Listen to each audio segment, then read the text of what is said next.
G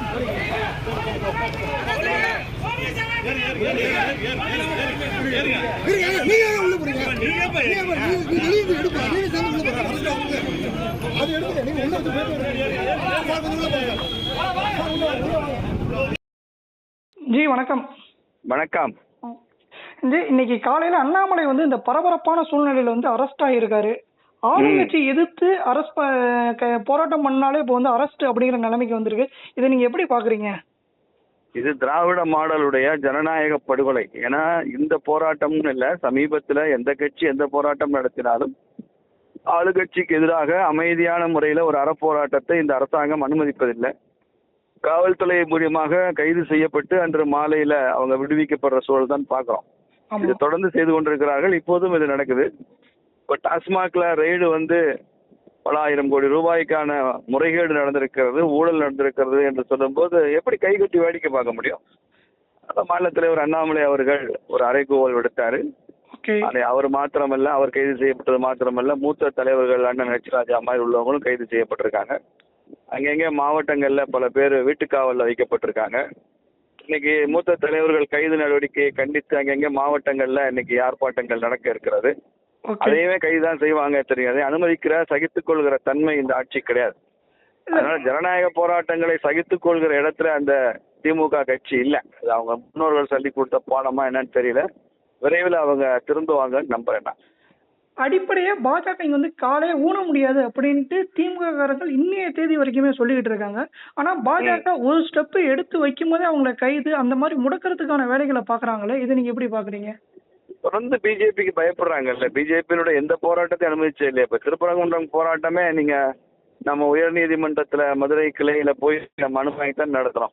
1 மணி நேரம் ஆர்ப்பாட்டத்துக்கு கூட நீங்க உயர்நீதிமன்றம் போய் தான் பண்ண வேண்டிய நிலைமையில தானே இன்னைக்கு திமுக அரசாங்கம் ஜனநாயகத்தை மெயின்டைன் பண்றாங்க. அதனால இந்த காலம் நிச்சயமா மாறுங்க. இதை மக்களே ஏற்றுக்கொள்ள மாட்டாங்க. டாஸ்மாக் மாதிரி எத்தனை ஆயிரம் கோடி ஊழல் தெரியல, 1000 கோடின்னு பேசிக்கிறாங்க. அது அவங்களுக்கு தெரிஞ்சது அவ்வளவுதான் வச்சுங்களேன். ஈடிக்கே கூட அவ்வளவுதான் தெரிஞ்சதா, அதை விட அதிகமா தெரிஞ்சிருக்கான்னு எனக்கு தெரியல. ஆனால் மிகப்பெரிய அளவுல முறைகேடு நடந்திருக்கிறதாக பரவலாக மக்களுக்கு சந்தேகம் வர ஆரம்பிச்சிருச்சு. அது பிஜேபியினுடைய போராட்டத்தை அவங்க அனுமதி காட்டி மக்களே போராடுறதுக்கு தயாரான மனநிலையில விரைவில் மாறுவாங்க. திமுகனாலே ஊழல் கட்சி தான்ன்றது மறுபடியும் நிரூபணம் ஆகுது. ராசாவையும் மிஞ்சி விடுவார் மாதிரி தெரியுது செந்தில் பாலாஜி. முதல்ல இந்தியாவே வியந்த ஒரு அரசியல்வாதி ராசா இருந்தார்.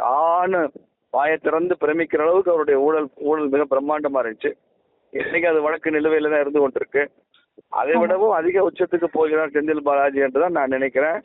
நிச்சயமாக இந்த டாஸ்மாக் ஊழல் என்பது தமிழ்நாட்டினுடைய அரசியல் வரலாற்றில் வரக்கூடிய தேர்தல் காலங்களில் இது மிக பெரிதாக ஈடுபடும். அந்த அளவுக்கு இதுல மக்களுக்கு சந்தேகம் இருக்கு. ஈடி ரைடு அதை நிரூபிச்சிருக்கு. இந்த ஊழல் பத்தி ஆளுங்கட்சியான எந்த ஒரு கட்சி தலைவருமே பேசல. இன்க்ளூடிங் சொல்ல போனா முதல்வரும் சரி, துணை முதல்வரும் சரி, அந்த துறை அமைச்சருமே இதை பத்தி பேசுறதுக்கு மறுக்கிறாங்களா? இதை பத்தி நீங்க என்ன நினைக்கிறீங்க? என்ன பேசுவாங்க? இப்ப என்ன பேசினாலும் அவங்களுக்கு சிக்கலாகும் இல்லையா? ஏன்னா ஈடி ரைடு நடந்திருக்கிற நேரத்துல அவங்க ஏதாவது பேசி திரும்ப அவங்க பேசின ஒவ்வொரு வசனமும் ஒவ்வொரு வார்த்தையும் அது ஈடியில it will be taken noted. அதனால அவங்களுக்கு ஒரு பயம் இருக்கு. அதனாலதான் பேச மாட்டேங்கிறாங்க. இன்னைக்கு இந்த போராட்டத்தை கூட திருமாவளவன் அவர்கள் ஆதரிச்சிருக்கிறாரு. அதை நான் வரவேற்கிறேன். இந்த மாதிரி ஊழலுக்கு எதிராக மதுவுல ஊழலுக்கு எதிராக பாஜக போராடினால் நான் வரவேற்பேன் அப்படின்னு சொல்லியிருக்கிறாரு. அவர் சொன்னதை நான் வரவேற்கிறேன். அவர் தொடர்ந்து திருமாவளவன் வந்து ஆளுங்கட்சிக்கு எதிராகவே பேசிட்டு வர்றாரு. இப்ப பாஜக வந்து மறைமுகமா ஆதரவு கொடுத்து கூட்டணியில எதுவும் சேர்றதுக்கான வாய்ப்பு இருக்காப்போ?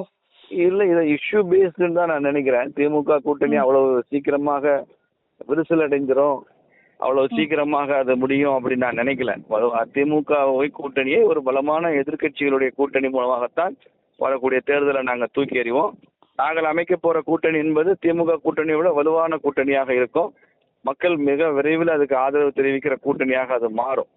திருமாவளவன் என்ன நிலை எடுப்பார் என்பது தேர்தல் நேரத்தில் அவர் சொல்லுவார்னு நினைக்கிறேன். அதனால அவருக்கு is playing his cards close to the செஸ்ட்பாங்களே, அதுல மக்களுக்கு சந்தேகம் இருக்கு. ஈடி ரைடு அதை நிரூபிச்சிருக்கு.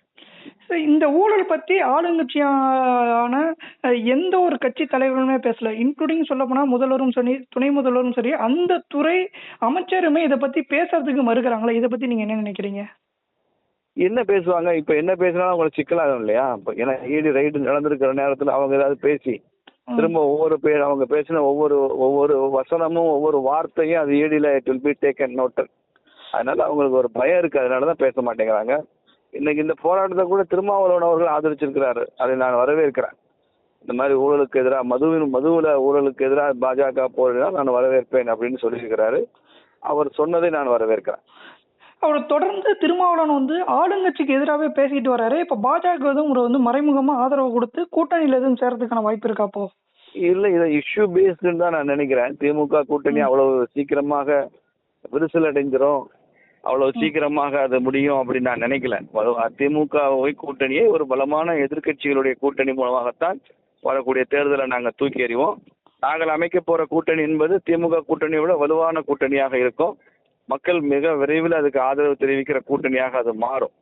திருமாவளவன் என்ன நிலை எடுப்பார் என்பது தேர்தல் நேரத்தில் அவர் சொல்லுவார்னு நினைக்கிறேன். அதனால அவர் is playing his cards close to the செஸ்ட்மாங்கல, அது மாதிரி சீட்டு விளையாடுறவங்க நெஞ்சு பக்கத்துல சீட்டை மறைச்சு விளையாடுவாங்க. அந்த விளையாட்டு தான் திருமாவளவன் விளையாடிக்கிட்டு இருக்காரு. சரி, ஓகே சார். அதே மாதிரி இப்ப செந்தில் பாலாஜி அரெஸ்ட் ஆக போறாரு, கைதாக போறாரு. அதே மாதிரி துணை முதல்வர் கைதாக போறாங்க, முதல்வர் கைதாக போறாங்கன்னு டெல்லி மாதிரி சத்தீஸ்கர் மாதிரி ஆக போகுதுன்னு சொல்லி தொடர்ந்து பாஜகவும் அது சார்ந்த அமைப்புகள் மட்டும் தான் சொல்லிட்டு இருக்காங்க தவிர மத்த யாரும் சொல்றது இல்ல. இது வந்து ஒரு பயமுறுத்துற மாதிரி இல்லையா? இல்லைங்க, மழை 3 நாள் கழிச்சு வரப்போகுது அப்படிங்கறத முதல்ல வானிலை ஆய்வு மையம் தாங்க முதல்ல அறிவிக்கும். சாதாரண மக்களுக்கு மழை பெஞ்சதுக்கு அப்புறம் தானே தெரியும். ஆமா. அதனால அவங்க எல்லாம் மற்ற கட்சிகள் எல்லாம் ஒரு சாதாரண மனநிலையில் இருக்கிறாங்க. நாங்க வானிலை ஆய்வு மையம் மாதிரி வரப்போகுது என்னன்றத முதல்ல அறிவிக்கிறோம், அவ்வளவுதான். இல்ல, இப்ப இந்த வாட்டி அரெஸ்ட் பண்ணாருன்னா மறுபடியும் அவர் வெளியவே வர முடியாத அளவுக்கு போய் லாக் ஆவாரு, அந்த மாதிரி நீங்க எதுவும் சொல்ல வரீங்களா? எப்படி சார்ஜஸ் எப்படி வருதுன்றத பாக்கணும்ல, இடி கொடுக்குற சார்ஜ் ஷீட்டை பொறுத்து தானே இருக்கேன். அதனால இந்த ரெய்டுக்கு அப்புறமா குற்றச்சாட்டுகள் நிரூபிக்கப்படும் பட்சத்துல சார்ஜ் ஷீட் ஸ்ட்ராங்கா இருந்துச்சுன்னு சொன்னா அவர் வெளியில வர முடியாத அளவுக்கு இருக்கும். எப்படிப்பட்ட சார்ஜ் ஷீட்டை ஈடி போட போகுதுன்னு பொறுத்து இருந்தா பார்க்கணும். அதே மாதிரி சத்தீஸ்கர் டெல்லி மாதிரி ஆட்சி கலைப்பு எதுவும் ஏற்படுறதுக்கு எதுவும் வாய்ப்பு இருக்கா? இதை நாங்க மக்கள்கிட்ட பேசுவோம் இல்ல, இது ஆட்சி மாற்றத்துக்கு இவ்வளவு பெரிய ஊழல் என்பது காரணமாக இல்லை என்றால் வேற எது காரணமா இருக்க முடியும்? அதனால நாங்க மக்கள்கிட்ட தொடர்ந்து பேசுவோம்ல. அதுக்கு மக்கள் மத்தியில பேசுறதுக்கு திமுக அரசு வழக்கு போடும், எங்களை சிறையில தள்ளும், என்னென்ன செய்யணுமோ அதெல்லாம் அவங்க செய்வாங்க. ஆனால் நாங்களும் திமுகவினுடைய ஊழலை மக்கள்கிட்ட தொடர்ந்து எடுத்து சொல்லுவோம்.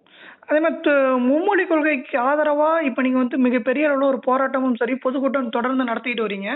அதே மாதிரி இந்த ஊழல் எதுவும் சொல்றதுக்காக நீங்க எதுவும் நம்ம பொதுக்கூட்டம் இல்ல தொடர்ந்து பிரச்சாரங்கள் எதுவும் ஏற்படுத்த போறீங்களா? அத கட்சியினுடைய மேலிடம் தான் முடிவு செய்யும். தலைவர் அதை முடிவு செய்வாரு. மாநில தலைவருடைய வழிகாட்டுதல் அடிப்படையில் நாங்கள் செயல்படுவோம். என்னென்ன ஸ்ட்ராட்டஜி என்ன இருக்கு என்பதை பற்றி, எங்களது அஜெண்டா என்ன என்பதை பற்றி தலைவர் அறிவிப்பார். ரொம்ப நன்றி சார், ரொம்ப நன்றி. உங்களுடைய பல கருத்துக்கள் நம்ம நேரோட பகிர்ந்துக்கிட்டீங்க. ரொம்ப நன்றிங்க. நன்றிங்க, வணக்கம். நன்றி.